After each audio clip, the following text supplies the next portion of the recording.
Shalom, selamat pagi. Kata hari ini, tongkat. Mazmur 23 ayat yang keempat. Sekalipun aku berjalan dalam lembah kekelaman, aku tidak takut bahaya. Sebab engkau besertaku. Gadamu dan tongkatmu, itulah yang menghibur aku.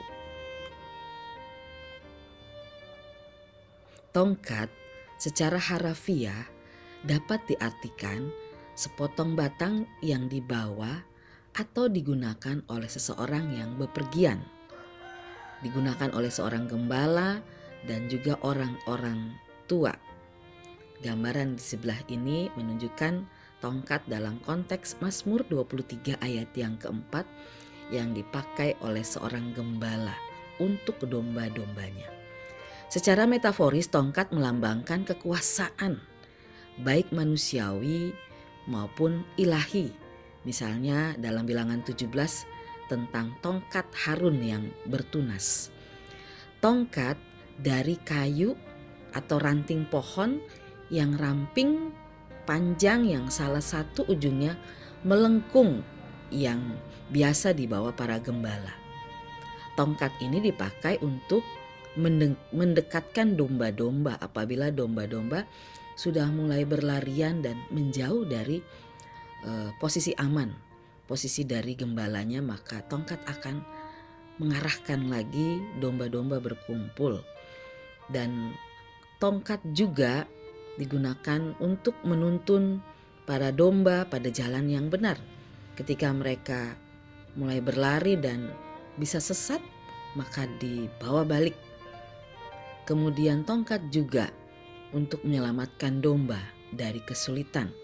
Apalagi ketika domba masuk pada daerah-daerah lembah kekelaman atau bukit-bukit terjal yang bisa saja domba itu terjatuh atau hampir jatuh berada di pinggir jurang.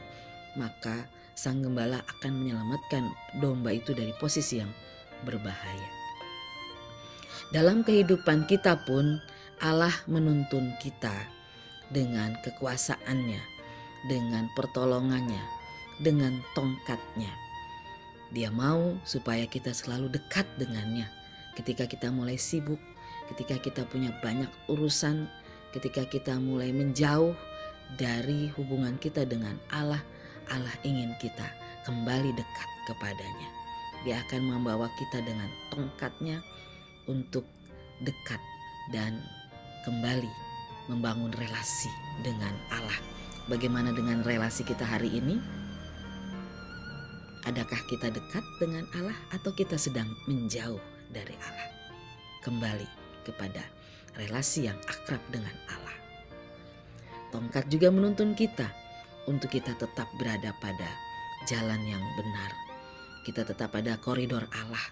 Ketika kita mulai sesat berpikir, ketika kita salah ambil keputusan, salah melangkah, Tuhan mau kita kembali kepada kebenaran firman Tuhan. Kita mulai berpikir lagi dari kebenaran firman Tuhan. Kita melangkah dengan kebenaran firman Tuhan. Bahkan ketika kita mulai terancam bahaya, kita berada posisi yang sulit, sesuatu yang dilema datang melanda kita. Tuhan mau supaya kita diselamatkan dan kita tidak jatuh dalam jurang, dalam kebinasaan, dalam keberdosaan, bahkan ancaman bahaya. Tuhan ada di sana menyelamatkan kita. Allah berkuasa atas kita. Allah menyelamatkan kita. Allah memimpin kita untuk supaya kita tetap dekat dengan Allah. Tuhan Yesus memberkati. Selamat berkarya.